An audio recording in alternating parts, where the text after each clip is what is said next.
पश्चिमी चंपारण के बेतिया शहर में इस्लामिक प्रोग्राम का किया गया आयोजन।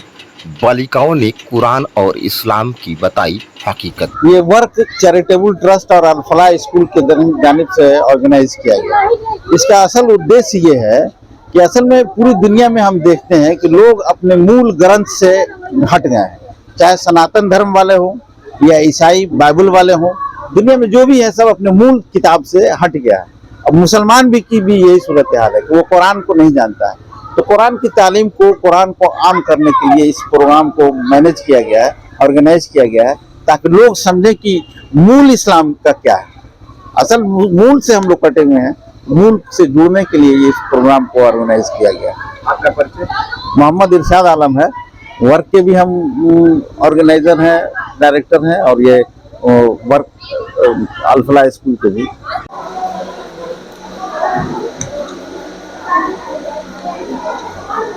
इस चीज का क्या मकसद है, क्या संदेश देना चाहेंगे आप? ये मॉडल हम लोग के लाइफ में कुरान की क्या अहमियत है, क्या वैल्यू है, इस चीज़ के लिए बनाया गया है। जैसे कि अल्लाह ताला ने कुरान मजीद को हम पूरी दुनिया वालों के लिए हिदायत बना करके भेजा है, मगर आमतौर पर हम लोग इसे पढ़ते ही नहीं हैं। लोग इसके रियल मीनिंग को हम लोग समझते ही नहीं हैं। लोग इसके एहतराम के लिए हम लोग इसके एहतराम के लिए हम लोग इसे कीमती गिलाफों में लपेट कर ऊंचाई पर रख देते हैं लोग, और कोताही कर देते हैं लोग पढ़ने में। और हम लोग का ये फर्ज है, हम लोग मोमिन हैं लोग, तो हम लोग का ये फर्ज है कि हम लोग इसे गैरों तक पहुंचाएं, लोग इसे दूसरों तक पहुंचाएं लोग।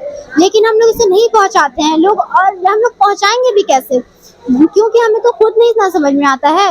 और मतलब हम में से बहुत सारे लोग ये बहाना बनाते हैं कि कुरान हम लोग की समझने की चीज़ नहीं, ये उलमा की समझने की चीज़ है।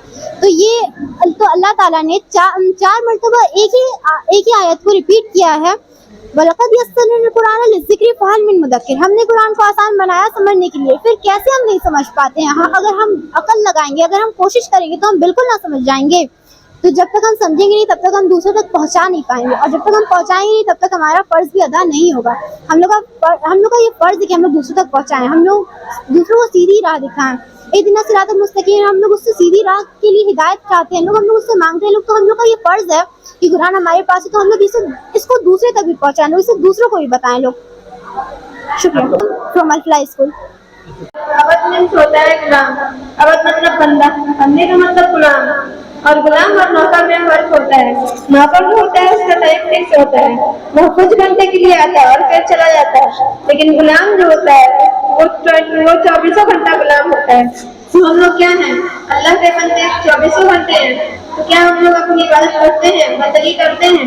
क्या हम 24 घंटे करते हैं? मान लिया हम 5 वक्त की नमाज पढ़ते हैं, तो आप 20 मिनट ही ले लीजिए, तो मैक्सिमम 1 से 1.5 घंटे में हो जाती है हमारी नमाज। और साल में एक बार रोजा भी रखते हैं, 1 महीने हम लोग, तो वह 30 दिन का रोजा होता है। लेकिन यहाँ तो अल्लाह ताला फरमा रहे हैं कि हमें 24 घंटे इबादत करनी चाहिए। तो ये कैसे होगा?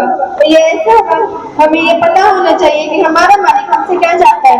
हर सेकंड के बाद हमें ये पता होना चाहिए, और जिस चीज से अल्लाह ताला रोका है उससे हम रोके रहे, जिस चीज को अल्लाह ताला ने कर दिया तो है उससे हम करें, जिस चीज को अल्लाह ताला ने रोका है उससे हम रुक जाए।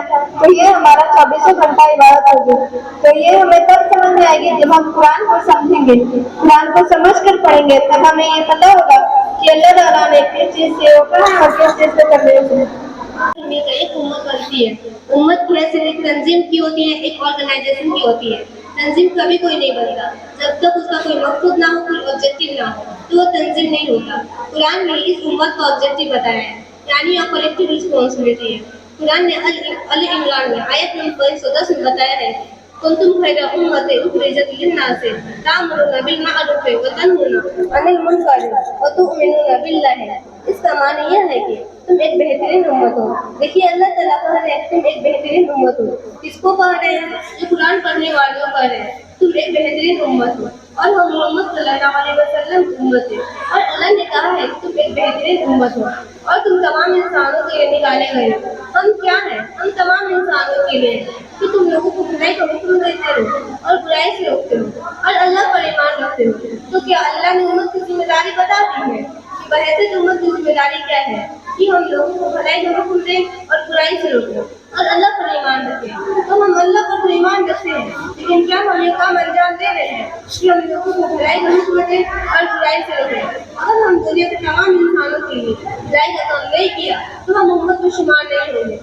मॉनिटर की कुछ जिम्मेदारी होती है, कुछ रिस्पॉन्सिबिलिटी होती है जो टीचर उसे देती है। अगर वो बच्चा अपनी रिस्पॉन्सिबिलिटी को सही से नहीं निभाएगा तो वो टीचर क्या करेगा? जाहिर सी न बात है, टीचर उसे डांटेगी भी और उसे चेंज भी कर देगी और उसके जगह कोई दूसरा मॉनिटर रहेगा। इसी तरह अगर हम अपनी जिम्मेदारी को नहीं निभाएंगे, हम अपने यह जो उम्मत की जिम्मेदारी है उसे पूरा नहीं करेंगे जो अल्लाह ने कहा है कि भलाई को हुक्म दो और बुराई से रोको, तो अल्लाह ताला हमें भी चेंज कर देगा। अब हम क्या करते हैं, बहुत से बहुत लग कर लेते हैं कि अब हम रुके हुए हैं बुराई से, हमारे पड़ोस में क्या हो रहा है उससे हमें मतलब नहीं होती, कोई भूखा है उसकी हमें फिक्र नहीं होती, या कोई जुल्म हो रहा है उसे हम रोकने की कोशिश नहीं करते, जबकि अल्लाह ने कहा है बुराई से मना करो। हम अपने जिंदगी में मस्त रहते हैं, दुनिया में क्या हो रहा है बुराई दिखती हमें नजर आती है, वो गलत कर रहा है लेकिन हम उसे रोकते नहीं हैं, जबकि अल्लाह ने कहा है बुराई से मना करना है और बुराई को हुक्म देना है। शिर्क का मतलब क्या है? इस जगह में शिर्क का मतलब ये है कि अब इस नमाज में कोई और नहीं आएगा, दुनिया के ख्यालात नहीं आएंगे। हम अल्लाह से तो ये कहते हैं, इस तसव्वुर के साथ खड़े होते हैं, लेकिन ये नहीं होता है।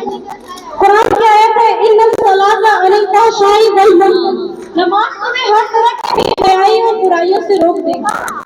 क्या ऐसा हो रहा है? अगर हम खुद को नमाजी कहते हैं, 5 वक्त की नमाज के पाबंद हैं, तो क्या हमारी जिंदगी से बुराइयां मुनकरात निकल गई हैं? बिल्कुल नहीं। ये नमाज सिर्फ और सिर्फ आखिरत की कामयाबी के लिए नहीं है, नमाज दुनिया की कामयाबी की भी जमानत देती है।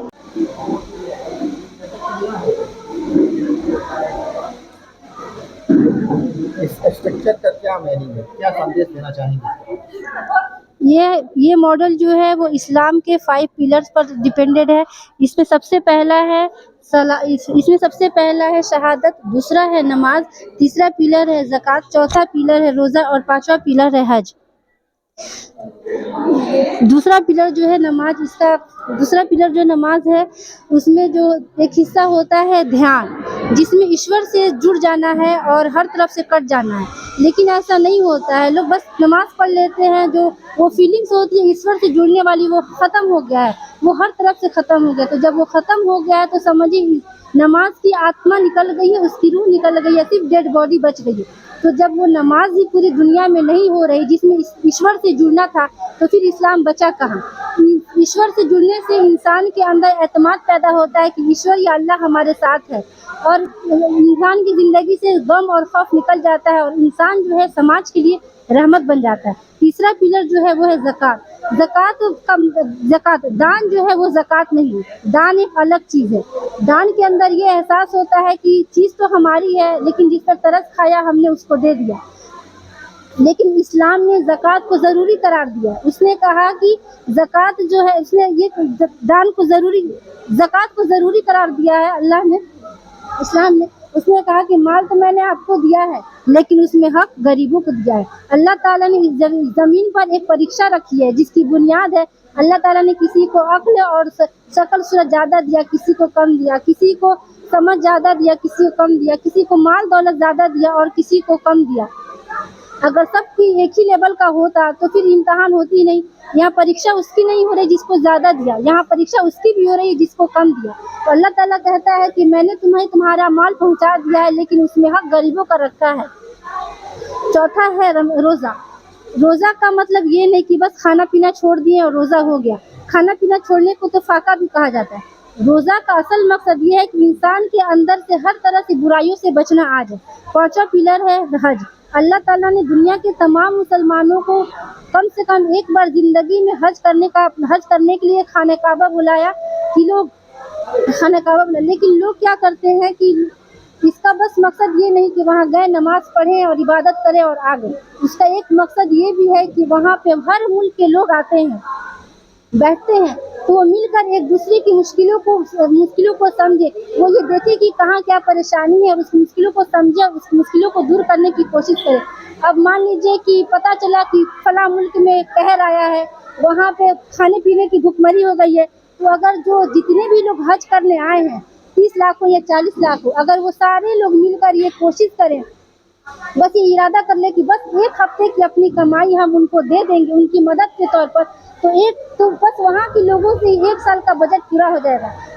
अब तो बहुत सारी टेक्निक भी आ गई है जिससे कुरान के माने कुछ ही दिनों में समझ में आने लगते हैं, लेकिन जरूरत महसूस होता है ना, जरूरत का एहसास क्या है, अब इसका इस्तेमाल होता है ना, क्या अब कहा जाता है कि अब इसको पहले बंद कर लो फिर कुरान की तिलावत करो, फिर यही कुरान आखिरत के दिन और यही रसूल आखिरत के दिन गवाही में पेश किए जाएंगे।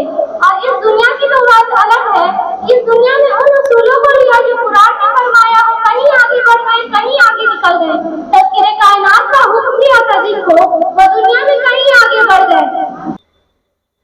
अस्सलाम वालेकुम रहमतुल्लाहि व बरकातहू। क्या उद्देश्य है इसका, क्या मकसद है? जो दीन में पड़ जाएंगे वो दुनिया से कट जाएंगे और जो दुनिया में पड़ जाए वो दीन से कट जाए, जबकि ऐसा नहीं है। इस्लाम कहता है कि दीन और दुनिया एक ही है। ये स्ट्रक्चर का क्या मकसद है? कि हिंदू मुस्लिम या फिर सिख जो भी हो, हम लोग अलग अलग धर्म के लेकिन तब भी एक ही है हम लोग। और कि हम लोग जैसे मुसलमान में सैयद होता है, अंसारी होता है, देवबंदी होता है, ये लोग बस अलग अलग नाम में ये लोग बटे हुए हैं, लेकिन सब एक ही होते हैं, सब मुस्लिम ही होते हैं, बस ये लोग अपने आप को अलग अलग नाम पे बांट लिए हैं। मेरा नाम अमन जहाँ, शमरॉक स्कूल। इसका मकसद ये है कि ये घर में किसी की भी मैयत होती है, ये उन लोगों पर फ़र्ज़ है कि वो अपने घर वाले लोग को नहलाएं, कफन करें, कफन दफन करें, लेकिन ये लोग भूल चुके हैं। हम भी हमारे घर में जब भी किसी की मौत होती है तो हम ढूंढते हैं बाहर वाले लोगों को कि कोई है मतलब मैयत को नहलाने वाला, लेकिन ये हम पर सुन्नत किया गया है कि हम अपने घर वाले को नहलाएं, और ये काम करने में कोई हर्ज नहीं है। जब सारे लोग अच्छे से जान जाएंगे तो ये काम कोई भी कर सकता है, और ये बहुत बड़ा सवाब का काम है।